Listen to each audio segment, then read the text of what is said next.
land is an extremely dynamic environment, and there's so many decisions that owners need to be making, and that environment changes all the time. And so having a hub where we can provide that sort of information in real time to owners, I think will help them hopefully to make better decisions for the future of their whenua.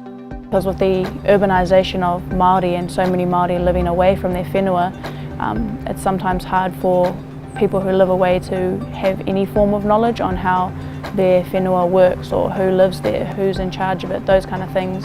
And the Whenua Knowledge Hub provides that kind of information.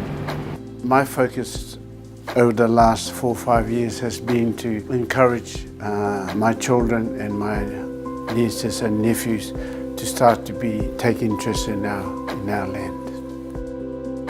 Our whenua is always linking the whānau to it, and that is one of my biggest challenges.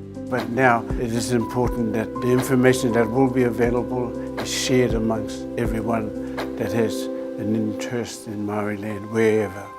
We've involved our people in its development because it is for them, and it's really important that we need to understand their needs and their challenges so that we can rise to meet those.